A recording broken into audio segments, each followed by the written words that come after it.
Hello and thanks for joining me today. This is the case of Anthony Tote, aged 44 years old, who murdered his entire family in their condo home in Celebration, Florida in December 2019.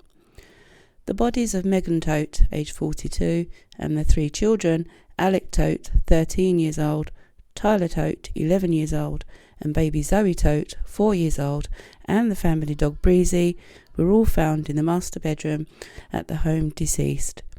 Anthony was found in the home with the badly decomposing bodies of his family. They had been deceased for up to 3 weeks.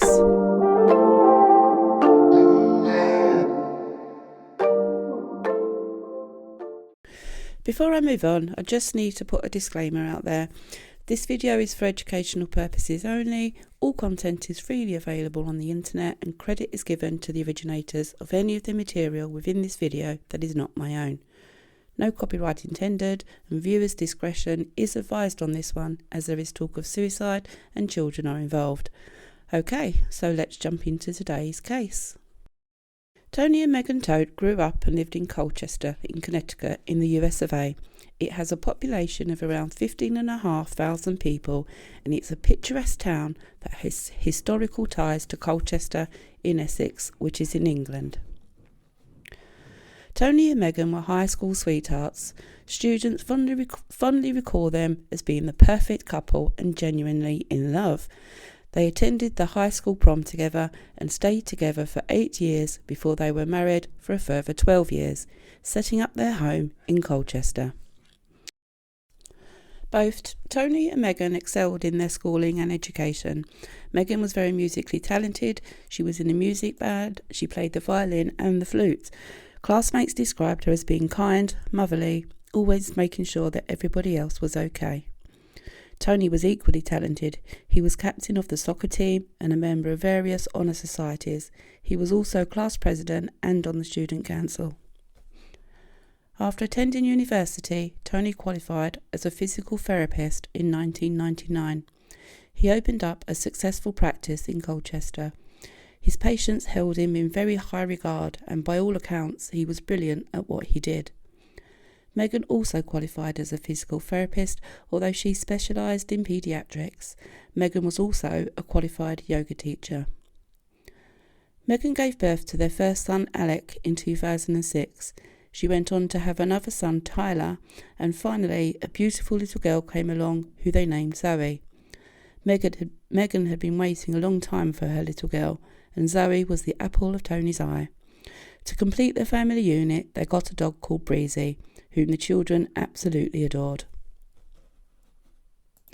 Although both working professionals, Tony and Megan always made time for their children. Megan loved being a homemaker and looking after the kids. Tony would often be seen playing with the children out on the front lawn or with them on their bikes. The Tote family were very active in the community. Tony was the kids' soccer coach for the local community and neighbours would describe him as a very helpful man. If any neighbours needed help with anything, he would happily take a look. One neighbour said he helped them with a plumbing issue they had. Now the Tote family were avid travellers. They particularly liked going to Florida. In fact, in 2005, they rented a condo in the Disney town of Celebration, as they visited Disney World quite often, as they were all Disney fans. Tony reports on one visit to Disney World, Megan was bitten by a bug, which had a red mark on its back. He alleged that after this bite, Megan started to become very unwell. According to Tony, he reported that Megan had Lyme's disease, amongst a host of other physical conditions, which included a heart condition, and according to Tony, she also had drug-induced hepatitis. Now, Lyme disease is a bacterial infection you get from the bite of an infected tick. At first, Lyme disease usually causes symptoms such as a rash, fever, headache and fatigue, but if it's not treated early, the infection can spread to your joints, heart and nervous system. Now, Tony states that Megan's physical health declined so much that she was hardly able to get out of bed on some days. She lost considerable amounts of weight and her mental health was affected. Tony said Megan was suffering from depression and anxiety. However, there is no medical evidence of Megan having any mental health conditions. The family decided that Megan and the children would move permanently into the Celebration condo in 2017. Tony said that they felt that the warm weather in Florida would benefit Megan's health. Tony, however, would stay in Connecticut and keep the physical health practice going. Tony would travel by plane to the condo on weekends and stay in Connecticut during the week, keeping his clinic open. Tony would often stay at the clinic, working for long hours, only catching sleep here and there, often while at the airport waiting for flights. Now it transpires that Tony wasn't very good with money, and he often overspent and was living far beyond his means. He had recently bought an underwater treadmill for the clinic, which cost him thousands and thousands of pounds, which he could not afford. Tony had started using high-interest, short-term loans to cover his mounting debt, and at the time of his arrest he had 20 loans open. Tony's patients started to notice that he wasn't his bubbly usual self. They said he looked tired and distracted, and he'd put on a lot of weight. He was also spending a lot of time on the phone when he was in consultations with his patients, which they said was unlike him. Now, Tony had found himself in a lot of financial debt, and to try to recover, he made the decision to commit healthcare insurance fraud. He began to invoice patients' insurance companies for consultations and treatments that he did not deliver. This went on for some time, and eventually he came to the FBI's attention. Little did Tony know the FBI had him under surveillance for a considerable amount of time. Eventually a search warrant was issued for the clinic and evidence was removed. Tony confessed to the fraud, adding that his family knew nothing about it. I personally believe that Megan did not know anything about what was going on with Tony behind the scenes. I think she had no idea what their current financial state was. On December the 22nd, the landlord of the family's condo filed an eviction notice, serving the family on December the 26th. What happened next, I'm sure, will leave you perplexed, angry, sad, and wanting to know the answer to the question why. It was Thanksgiving, the year 2019. Tony, Megan, and the kids would always spend this time of year with Tony's sister Chrissy. The kids loved going down to Connecticut at this time, as they enjoyed playing in the snow leading up to the holidays. Tony telephoned Chrissy to tell her that they were unwell with the flu and wouldn't be able to make it to Connecticut this year. Chrissy wasn't concerned and wished them all well. A few days later, she contacted Tony to see how the family were doing. Tony answered the phone and said that they were all still very poorly. Chrissy asked to speak to Megan, but was told she was in bed asleep. Over the holidays, Chrissy continued to check up on the family. However, Tony had stopped answering his phone and instead had started texting, explaining that they were all still ill. Chrissy had tried to contact Megan directly without any luck, and was later told by Tony that Megan's phone was broke. Chrissy had now started to feel uneasy. She felt something was wrong. When she tried to call Tony and Megan again, both phones were switched off. After some time, and still no contact from Tony or Megan, Chrissy decided to make a 911 call and organise a welfare check. Disconnected? Yep, it's 860-235-6230. Okay, and how can we help you? I'm wondering if somebody can do a wellness check on my brother and his family. They've been really sick for probably like the past week and a half, and I can't seem to get a hold of them. Okay, give me just a moment. And let me see, I think she said 202 Reserve Place, that's her address? 202 Reserve Place in Celebration. Okay.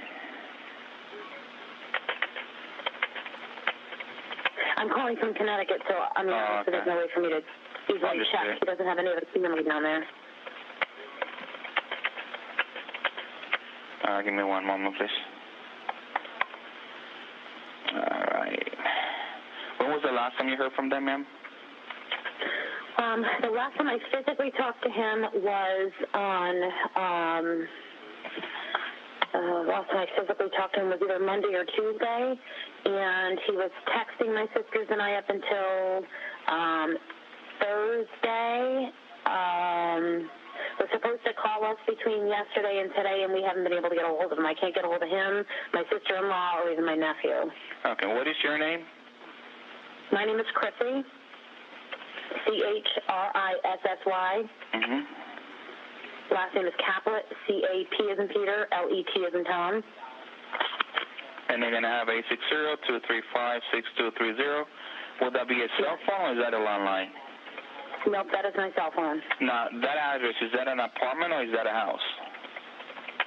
He's renting a house. Okay.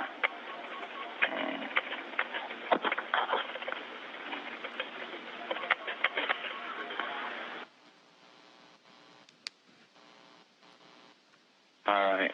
And what are their names? My brother's name is Tony. My sister-in-law's name is Megan. And then there's 3 kids. They're Alec. What is the last name for Tyler. Tony? Oh, I'm sorry. Tote. T-O-D as in David, T as in Tom.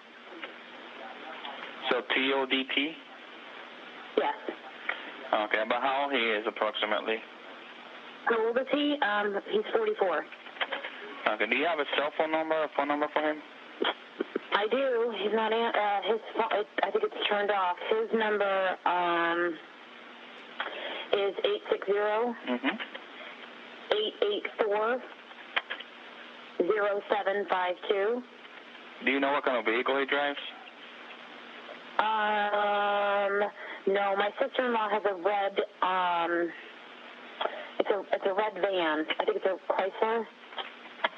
But he flies down, cause he lives up here during the week and he flies down for the weekend, so he usually has, I think he's got a rental when he goes down there. Okay, what is your sister-in-law's name? My sister-in-law's name is Megan Tote. And do you have a phone number for her? She's 860-917-6465. Okay, and who else lives there in the house? It's my 2 nephews and my niece. Alec, A-L-E-K, is 13. Okay. And your niece? Tyler is... Oh, so you got 2 nephews and 1 niece? 2 nephews and 1 niece. It's Alec Tote. It's Tyler, T-Y-L-E-R. He is 10. Uh-huh. And my niece, Zoe, is 4.5. Okay. You said they were sick or something like that you mentioned at the beginning? Yeah, they've been really sick. I guess they've had the flu. But they've had the flu probably for a couple weeks. They were really down and out during Christmas. The only one we've been able to talk to is my brother. And now, like I said, we can't get hold of any of them. We heard from him, I think it was, last time, like I said, I heard from him was Thursday. And he was supposed to call us, he was supposed to check in with us yesterday, and then because they were doing their Christmas yesterday, supposedly, and then he was supposed to call us today. And none of my sisters or my mother has heard from him, and we can't get a hold of him. Okay. All right, we're going to have somebody come over. Then when the deputies get there, they're going to call you from the block of private number to let you know the outcome, okay? Okay, thank you so much. It is my pleasure. Have a good night, ma'am. All right, bye. Bye-bye. Patrolmen went out to the condo in celebration, and the house appeared to be empty. No one appeared to be home. They didn't notice anything untoward, and after a short while left the premises. Days later, Chrissy, now very concerned as she still had not heard from her brother, made a second 911 call for another welfare check. Once again, patrolmen attended the property and found no one home.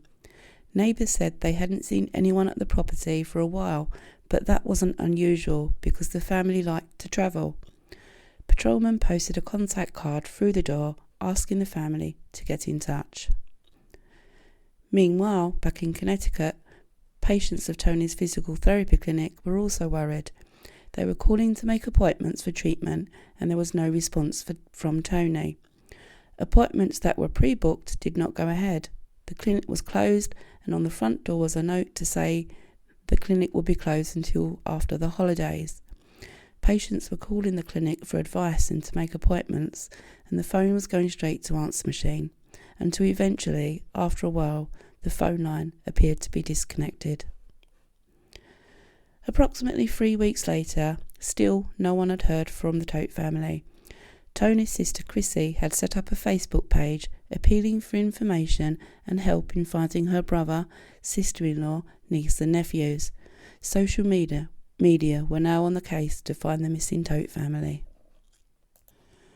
By early January 2020, the FBI had secured a warrant for Anthony Tote's arrest for healthcare fraud. They had tracked him down to his condominium in Celebration, Florida. When they pulled up outside the property, they saw Anthony Tote sitting outside on a bench. They sat in the car and watched him for a while, until Tony got up from the bench and walked back inside the house. After a few minutes, the FBI agents left their car and walked up to the front door of the Celebration home. They knocked on the door and announced themselves as FBI agents, and there was no answer. They did this several times before finally realising that the front door was open, and they walked in. What immediately hit the officers was a very distinctive smell, one they had smelled before. It was a pungent smell of death and decomposition. After shouting out Tony's name and announcing their presence, Anthony Tote appeared at the top of the stairs. Tote was seen mumbling to himself as he unsteadily tried to make his way down the bottom of the stairs. Officers asked him where Megan Tote was. He replied she's upstairs sleeping, and he turned and called out Megan's name, indicating she was in fact upstairs. The agents then asked where his children were, and he said he thought they were at a sleepover. Agents made their way up to the second floor of the home, and in the master bedroom they found Megan laying in her bed. She had the blankets pulled up to her chin, but it was obvious she had been dead for a while. On the floor next to the bed were 2 single mattresses, and laying on them were the decomposed bodies of Alec, 13, and Tyler, 11, laid on their backs and covered with their blankets. All 3 members had stab wounds to the abdomen, and all 3 had rosemary beads with a cross on them, placed in their hands across their chest. The agents desperately tried to search for 4-year-old Zoe. They went to the top of the balcony and shouted down to Tony, "Where's Zoe?" They searched the rest of the bedrooms on the first floor but could not find baby Zoe. They went back into the master bedroom and noticed a pile of blankets at the foot of the master bed. They carefully peeled back the blankets and found the badly decomposed body of baby Zoe. The state of her body was much worse than the rest of the family because she was so small. She had decomposed at a quicker rate. Also in the master bedroom was the family dog Breezy. He laid in his dog bed on the floor. He was also deceased, also stabbed. It is believed that Tote had stayed in the home with the decomposing bodies of his family for up to 3 weeks. During this time, he admitted that he had left the home to go and buy takeout food and to buy more Benadryl, seemingly to kill himself. This was such an upsetting scene. Veteran police officers vomited and found it hard to keep their composure. And during a televised police appeal, the sheriff also found it hard to contain his emotions as he cried as he described to the media how the Tote family were found murdered in their home. I think sometimes it's easy to forget how effective police officers and detectives are in this situation, whether they have been in the situation many times before or whether it's the first time. The emotional response is much the same. I think as individuals we sometimes forget the police and emergency services are human too. Looking around the scene, police noticed there were empty bottles of Benadryl lying around. There was also a half-eaten blueberry pie that was on the kitchen side. There were still dinner plates on the kitchen table with remnants of that blueberry pie on them. Now this is relevant for later on in the case. Now Benadryl was an antihistamine, but is also used off licence to aid insomnia because it has a drowsy effect.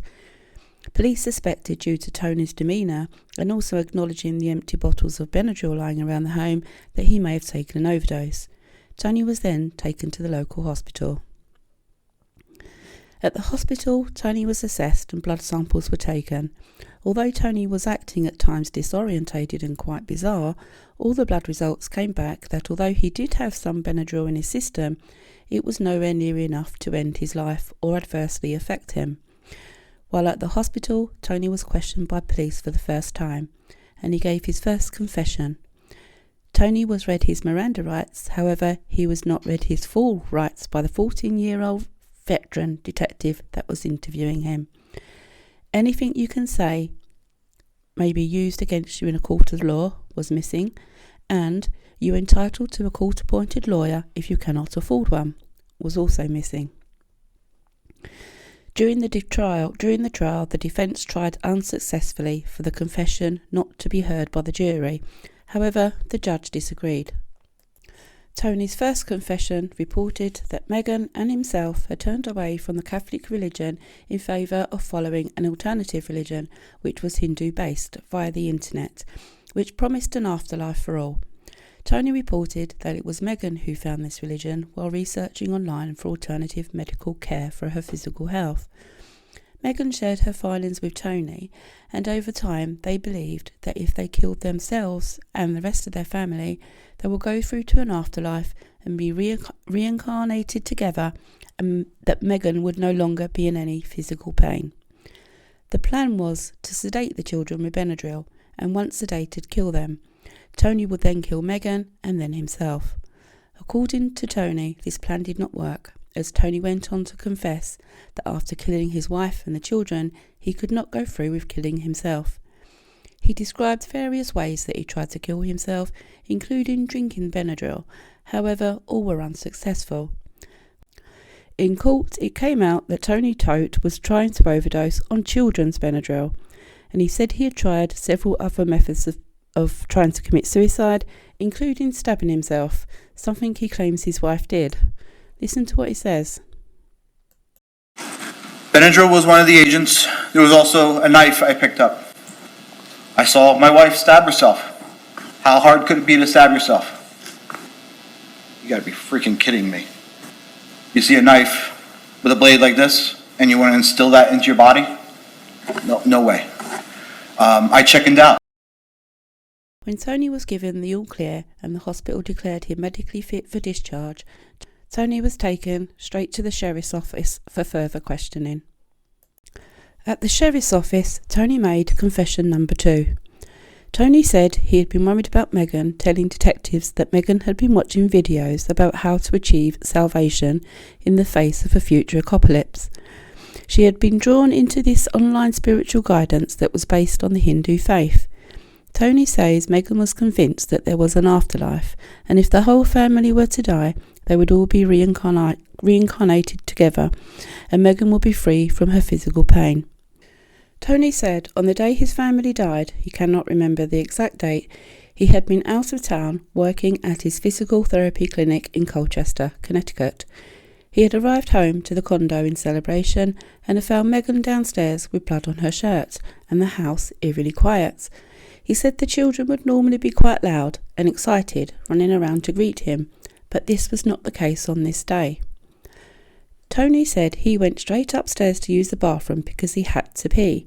According to him, Megan followed him up the stairs and was rambling on about reincarnation and how they were all going to get to the afterlife now. Megan then told Tony that she had killed the children, and now they both had to die. At this point, Tony said he ran to the kids' bedrooms one by one and found his children dead. He started to scream and swear at Megan, asking her what she had done. Tony said he was distraught and in a state of shock, and in that moment he killed Megan. He then said that he laid Megan in the master bed. He then went on to remove the boys' mattresses and lay them on the floor next to the master bed. He then lay the boys on their mattresses, tucking them in to make them feel more comfortable, in his words. He laid Zoe at the bottom of Megan's feet and covered her with blankets. Tony then reports to detectives that he attempted to take his own life. However, no matter the different ways he tried, he said it would not work. This was not Tote's last confession. He would change his story yet again, making this final confession his defence in court. He states that he came home to find his children dead, as in the second confession.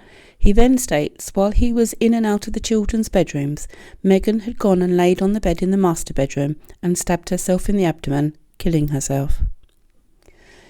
In court, the prosecutors allege that Tote came home from Connecticut, sedated his whole family by lacing the blueberry pie with Benadryl, then he callously stabbed his small children and his wife, killing them before placing them all together in the master bedroom.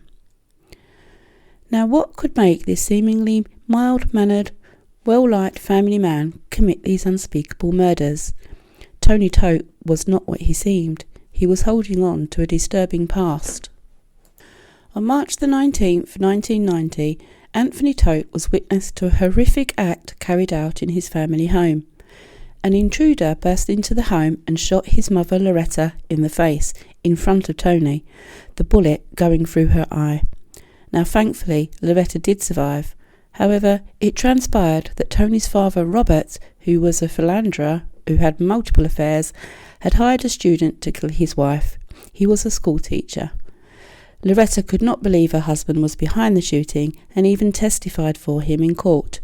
However, Robert Tote was found guilty of attempted murder and served 10 years of a 20-year sentence in prison. Robert Tote, although still married to Loretta, had got engaged to another woman. I guess he was just wanting to start afresh. With Anthony Tote in the midst of a healthcare fraud investigation his family knew nothing about, was his fault to commit murder, suicide, but was too coward for the suicide part? We will never really know. On January the 24th, 2022, Anthony Tote's court trial began. I watched the whole trial and this man made my blood boil. He took the stand in his own defence, and just watching him on the stand made me wonder how anyone could see this man as a likeable guy. To me, he came across as arrogant, cocky, narcissistic, and a grandiose sense of self. In this clip, see how Tote confidently swings in his chair and faces the jury when answering questions. That she experienced. We were vacationing. I apologize. We were vacationing in Florida. And we were at a theme park. And she got bit by a bug. She described this bug as a 6-legged black bug with a red mark on the back that reminded her of the... Notice how Tote goes off the subject of the question posed to him by his defence lawyer, giving away far too much information and going off topic. Observe his demeanour when the prosecutor realises this and objects, and he turns away from the jury. And about what? That was in 2011, you say? March 2011, sir. And then in the ensuing year, did Megan develop any other health complications? Oh, yeah. Through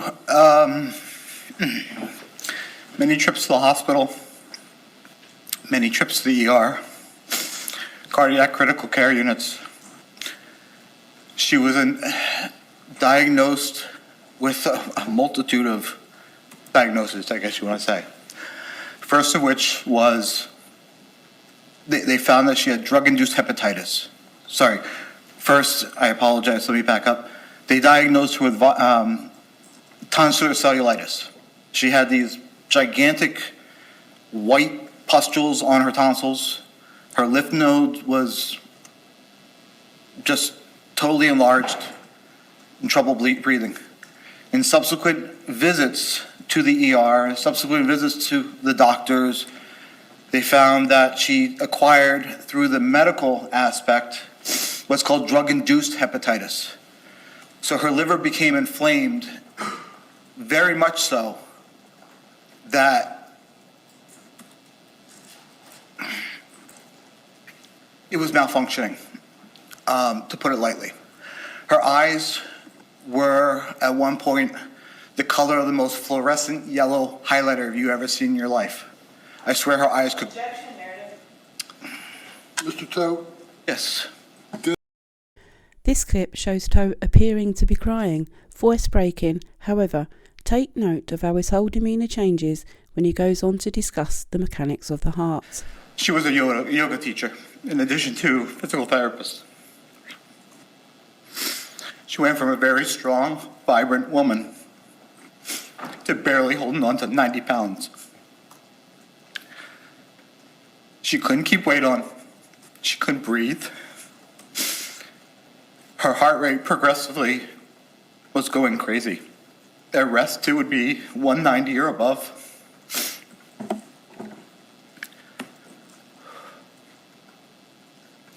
EKGs, all that kind of stuff, saw her throwing atrial fibrillations, PVCs, which are, it's basically your heart operates in a synchronous motion, okay? Valves pump on rhythm. Her valves and her, sorry, not valves, her chambers were beating all irregular. It was basically, you take four wheels of a car. Objection, Your Honor, lack of medical knowledge. This clip absolutely boggles my mind. He appears not to realise that his defence lawyer is asking him about the day his family were murdered. When he does realise what his defence lawyer is talking about, he turns to the jury and starts to well up. Have you progressed from talking about the afterlife to talking about what happened to your children and your wife? I don't understand what you mean, sir. When you said what had happened with Megan, what were you talking about? What had happened that day when I came home? Which day? I don't know. You don't have to talk about calendar date. What was the occurrence that made that day memorable? I came home and my kids were dead.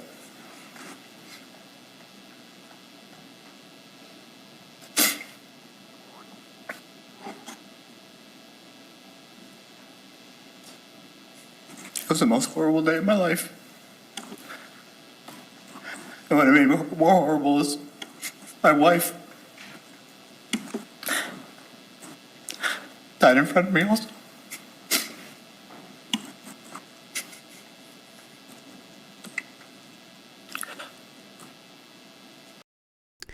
Tote was eventually found guilty of 4 counts of first-degree murder and 1 count of animal cruelty. At sentencing, Tote stood when the judge asked if he had anything to say before sentencing. He chose this time not to beg forgiveness, not to show remorse, but to claim that he was innocent, putting the blame solely on Megan and telling yet another story of the events leading up to that day. Even his own defence lawyer interrupted him several times, advising him not to continue. Now, I believe that even at this point, Anthony Tote believed he could convince the court of his innocence. In my opinion, it is that there are definitely some psychopathic traits in this man. The judge called him a destroyer of worlds before sentencing him to 4 life sentences without the possibility of parole, plus the maximum sentence of 1 year for the murder of Breezy. What do you think of this case? Feel free to comment and start a conversation. I'm interested to read your thoughts. I would really appreciate a like and a subscribe if you found this case interesting. Until the next case, toodaloo.